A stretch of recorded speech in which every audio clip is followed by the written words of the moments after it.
In this video workflow, I want to take you through some of the tools you can use to share the data on BIM 360 Team.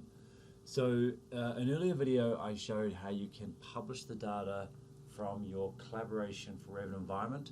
Let's say you're not currently using Collaboration for Revit and you want to publish the data directly from Revit to BIM 360 Team. You can literally drag and drop the data into your BIM 360 Team environment. So what I'm going to do here is just show you a quick example of this where we have a data set, and these are the local files, not the C4R files, just on my local workstation environment. And what I want to do here is create a new folder, and I'm just going to call this the non-C4R files, and create this folder and drag and drop the data into that folder. The reason I'm putting this in the folder is so you don't see it within the Revit C4R environment. So if I just go back and just show you what I mean here, when I go to publish the model from Collaboration for Revit into BIM 360 Team, Collaboration for Revit only sees the root folder. So here is my root folder here for this demo file, and if I choose to publish that model, it's only going to publish it directly to the root directory. It's not going to allow me to put it into any folder. So if I hit publish, it's just going to push it into that main folder in my hub. So this is what I'm doing. I'm just creating a new folder here, and with this new folder I can move it and copy it, delete it as needed. I can rename it if I want, or I can download the contents of it. So I'll just escape out of that. And what I want to do here is just open it and drag and drop those models in.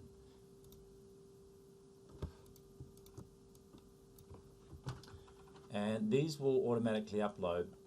What they do in the background is they convert from the RVT file format to the LMV file format.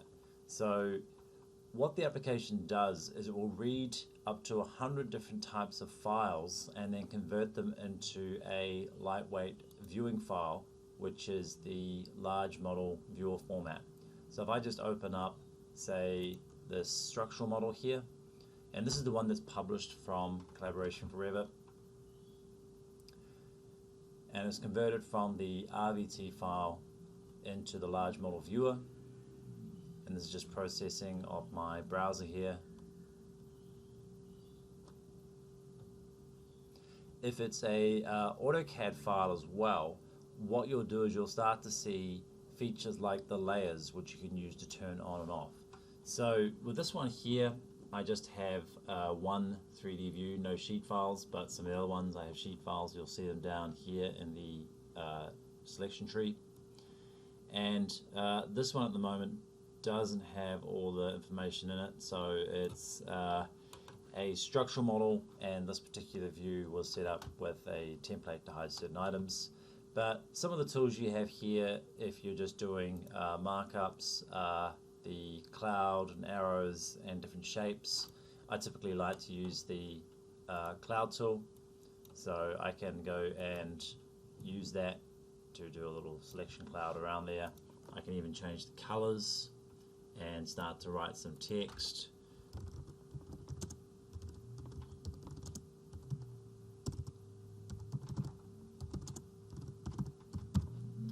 And then save that, and that is now featured there on the model. So you've got these little markers, and you can choose to hide the markers or show the markers. And as you go around the model and add more comments, you can comment on points, you can comment on objects. So I could just comment on that object, sizing,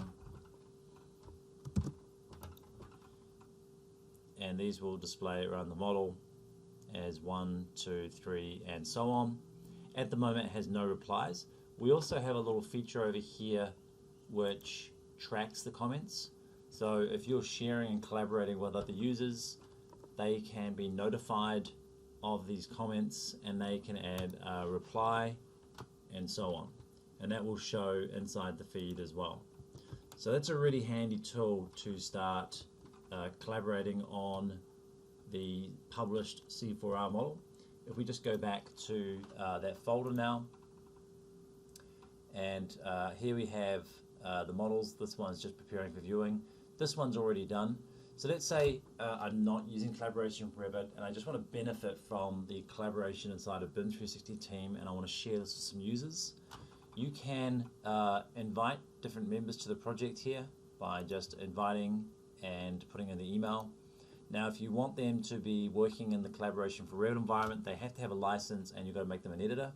If you just want to make them a viewer and they can view this file, you just make them a viewer and send that email invitation from here. And then when we come to share it, what you can do with this particular model is you've got a few controls here to lock people out from getting access to it. So let's say I don't want certain people to see this file and lock them out. I can go here and prevent users from downloading that from their model, and I can also request that they have a password here. So there's a couple of little tools here if you just want to be sharing the data, sharing with certain people, putting it in folders outside of the collaboration for Revit environment. You can do this inside of BIM 360 team. So you can copy that link to share it with the team members, you can email them, add personal messages, or you could choose to embed that data as well.